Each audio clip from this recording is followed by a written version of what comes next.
આજે આપણે બનાવીશું એકદમ પરફેક્ટ માપ સાથે સાબુદાણાના પાપડ કે પછી સાબુદાણાની વેફર. માર્કેટ કરતાં એકદમ સસ્તા અને ચોખ્ખા સાબુદાણાના પાપડ તમે મિનિટોમાં જ ઘરે તૈયાર કરી શકો છો. તમે વેફર તો બહુ બનાવી હશે, પણ બધી વેફરમાં સૌથી સહેલી કોઈ જો વેફર હોય તો એ આ સાબુદાણાની વેફર છે. આ પાપડ કે વેફર તમે મિનિટોમાં જ ઢગલા બંધ બનાવીને તૈયાર કરી શકો છો અને એકવાર આ પાપડને તૈયાર કર્યા પછી તમે આખા વર્ષ માટે સ્ટોર કરી શકો છો અને જ્યારે પણ વ્રત કે ઉપવાસ હોય ત્યારે તળીને ખાઈ શકો છો. અહીંયા તૈયાર થયેલા પાપડ તમે જુઓ, અડતાની સાથે જ તૂટી જાય એવા ક્રિસ્પી અને ખાવામાં એકદમ પોચા બન્યા છે. તો hello friends, welcome back to foods of fitness. હું છું અંકિતા વણજારા અને ચાલો રેસીપી શરૂ કરીએ. તો હવે સૌથી પહેલાં એકદમ સહેલી રીતે પરફેક્ટ સાબુદાણાના પાપડ ઘરે તૈયાર કરવા અહીંયા મેં 500 ગ્રામ જેટલા સાબુદાણા લીધા છે. અહીંયા આપણે આ રીતના જે નાના મોતીના દાણા જેવા સાબુદાણા આવે એનો ઉપયોગ કરવાનો છે.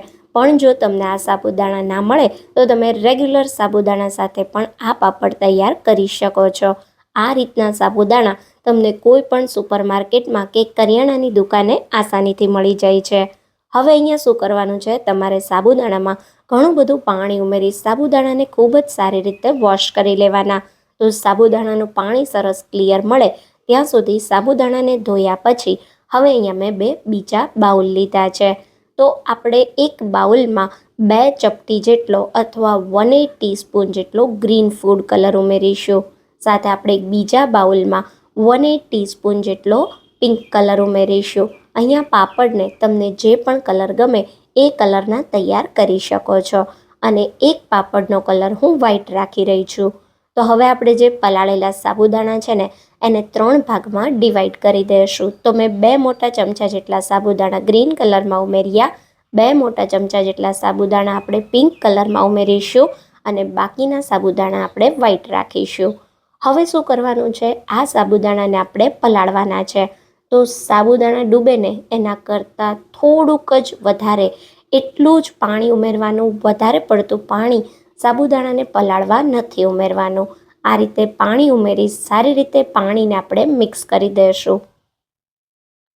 તો એકવાર સાબુદાણા સાથે આપણે આ પાણીને મિક્સ કરી દઈએ પછી આપણે આ સાબુદાણાને ઢાંકી 6 થી 7 કલાક માટે રેસ્ટ આપવાનો છે, જેથી સાબુદાણા સારી રીતે ફૂલી જશે.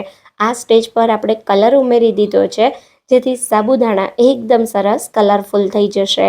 તો લગભગ અહીંયા 6 કલાક પછી તમે જુઓ એકદમ પરફેક્ટ 3 કલરના ફૂલેલા અને એકદમ સરસ સાબુદાણા આપણી પાસે તૈયાર છે. તો હવે આપણે 3 પ્રકારના સાબુદાણામાં 1 ટીસ્પૂન જેટલું મીઠું ઉમેરી દઈશું. એક વાતનું ખાસ ધ્યાન રાખવાનું છે, આ સાબુદાણામાં અત્યારે બિલકુલ પાણી નથી, પણ જો તમે સાબુદાણા પલાળ્યા હોય એમાં પાણી હોય તો પાણીને તમારે કાઢી લેવાનું છે અને પછી નમક ઉમેરવાનું. તો આ રીતે તમે જોઈ શકો છો 3 કલરના સાબુદાણામાં મેં સારી રીતે નમકને મિક્સ કરી દીધું છે અને હવે આપણે પાપડને તૈયાર કરીશું. પાપડને તૈયાર કરવા અહીંયા મેં ઢોકળાની પ્લેટ લીધી છે અને એક સરખા સરસ પાપડ તૈયાર કરવા મેં આ રીતની એક બંગડી લીધી છે.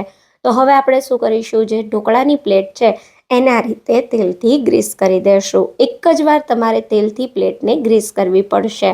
પછી આ રીતે બંગડી રાખીશું અને 1 ચમચી જેટલું આપણે સાબુદાણાનું મિક્સર આ રીતે ઉમેરી થોડું સ્પ્રેડ કરી અને પાપડ તૈયાર કરી લેવાનો.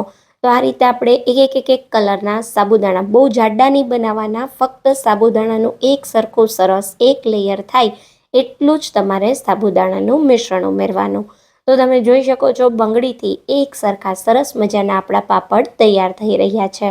તો આ રીતે આપણે પાપડની પ્લેટને તૈયાર કરતા જશું, સ્ટીમ કરતા જશું અને સાથે સાથે સૂકવતા પણ જશું.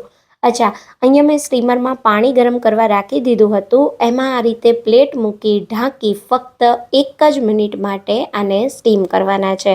તો અહીંયા તમે જુઓ 1 મિનિટ પછી સાબુદાણા ઉપરથી સહેજ જેવા તમને ટ્રાન્સપરન્ટ દેખાશે. આ રીતના કૂક થાય એટલે તરત જ એક પ્લેટને કાઢી તમારે બીજી પ્લેટ રાખી દેવાની. તો તમે એક પ્લેટ સૂકવશો નહીં ને ત્યાં તમારી બીજી પ્લેટ સ્ટીમ થઈ જશે. અત્યારે મેં એક સાથે 2 પ્લેટ સ્ટીમ કરી લીધી છે અહીંયા તમને હું કેવી રીતે સૂકવવા એ પણ બતાવી દઉં. પાપડને આપણે કોઈ તડકામાં નથી સૂકવવાના, ઘરમાં જ આ રીતે કોઈ જાડા પ્લાસ્ટિક પર સૂકવવાના છે. આ રીતે પ્લેટમાં હલકો એવો પાપડ ઠંડો થાય એટલે તાવીથાને સહેજ એવો તેલવાળો કરી અને હળવા હાથે પાપડને આ રીતે કાઢી તરત જ પ્લાસ્ટિક પર સૂકવી દેવાના. તો અહીંયા તમે જો પાપડને વધુ પડતા સ્ટીમ કરી લેશો તો પાપડ જે છે એ આસાનીથી પ્લેટમાંથી નહીં નીકળે. એટલે ફક્ત તમારે 1 જ મિનિટ માટે અથવા 60થી 70 સેકન્ડ માટે જ પાપડને બાફવાના છે. સાબુદાણા સારી રીતે પલળેલા હોય એટલે બફાતા બિલકુલ સમય નહીં લાગે.